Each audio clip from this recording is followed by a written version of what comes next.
김 후보자가 이미 총리가 된 듯 이례적인 행보를 보이고 있다는 겁니다. 어제 일본 총리의 최측근인 국가안전보장 담당 총리 특별보좌관을 만나서 대일 외교의 전면에 나선 거, 이게 대표적인 사례로 거론이 됩니다. 네, 김 후보자의 인사청문회 준비단은요, 어제 오후 김 후보자가 이시바 시게루 일본 총리의 국가안보 담당 보좌관인 나가시마 아키히사 의원을 접견했다라고 밝혔습니다. 이 나가시마 보좌관은요, 일본 측이 서울에서 주최한 한일 국교 정상화 60주년 기념 리셉션에 참석하기 위해서 방한을 했는데요. 총리실 관계자는 두 사람의 만남이 일본에서 먼저 요청을 해서 자연스럽게 마련된 것이다라고 했습니다. 이 자리에서 김 후보자는 일본은 우리의 중요한 협력 파트너라며 특히 올해는 한일 국교 정상화 60주년으로 양국 모두의 뜻깊은 해인 만큼 한일 협력의 지평이 더 확대돼 나가기를 기대한다라고 말했다고 알려졌습니다. 현직 총리 신분이 아니고요. 국회 임명 동의도 받지 않은 총리 후보자가 우리 외교에서 어떻게 보면 가장 민감한 부분이라고 할 수 있는 대일 외교의 전면에 나선 거, 전례가 드문 일로 보입니다. 김 후보자가 어제와 오늘 정부 부처로부터 업무 보고를 받았는데 이를 또 공개한 것도 야당의 공격 소재가 됐습니다. 네, 김 후보자는 어제 오전 서울금융감독원 연수원에 마련된 인사청문 준비 사무실에서 기획재정부를 포함한 10개 경제 관련 부처로부터 업무 보고를 받았습니다.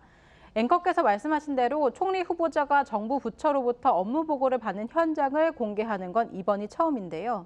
과거 총리 후보자들이 인사청문회 준비를 위한 정책 현안 파악 차원에서 부처 업무 보고를 받으면서도 총리가 아닌 총리 후보의 자격임을 감안해서 이를 공개하지 않았던 것과 뚜렷이 대비되는 겁니다. 김 후보자 어제 업무 보고 자리에서 정부 출범 2주 만에 새 정부가 임명한 총리, 부총리, 장관이 하나도 없는 상태에서 대통령께서 G7 정상회담으로 출국하는 이례적인 상황에 총리 후보로서 대단히 무거운 책임감을 느낀다고 말했습니다. 이어 이 기간에 공직자는 누가 이야기하지 않아도 당연히 비상근무를 해야 하는 것이 정상이다, 이렇게 말했습니다. 김 후보자가 대통령의 외국 방문 기간 모든 정부 부처의 공무원에 대해서 비상근무를 지시한 것으로 그렇게 볼 수가 있는 발언이었습니다. 야당은 총리라면 모를까, 총리 후보자는 법적으로 정부 통할 권한이 없는 엄연한 민간인 신분인데 어떻게 이런 발언을 할 수 있느냐 문제 삼고 있습니다. 김 후보자, 오늘은 사회부처 업무 보고를 받는 걸 또 공개했습니다. 네, 오늘 업무 보고 역시 공개로 진행됐는데요. 이 자리에서 이 김 후보자는 이 대통령이 G7을 위해 출국한 지 이틀째라며 전 부처가 자율적인 긴장을 잘 유지하고 있을 것이라고 믿는다고 했고, 이어 최근 행보들에 대한 비판적 시각을 의식한 듯이 업무 보고가 인사청문회 답변을 위한 것이란 점도 강조했습니다. 들어보겠습니다.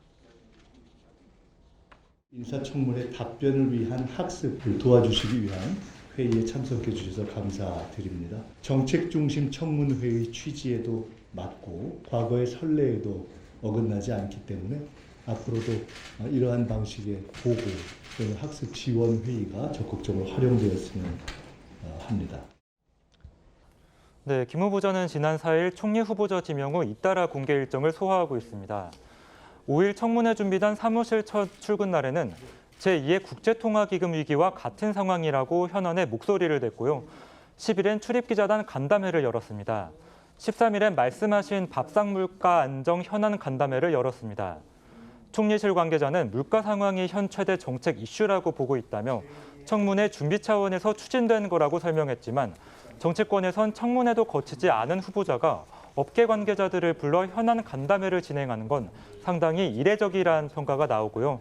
야당을 중심으로는 인사청문회도 거치지 않은 상황에서 이미 총리가 된 듯한 행보를 보이는 건 국회와 국민을 무시하는 처사가 아니냐는 비판의 목소리도 나오고 있는데요. 국민의힘 이준우 대변인은 오늘 논평을 통해 김 후보자의 경거망동에 국민들은 경악할 따름이라며 사퇴에도 모자랄 사람이 벌써 총리가 다 된 것처럼 행세하는 건 상식도 최소한의 양심도 없는 명백한 국민 무시라고 할 수밖에 없다고 비판했습니다.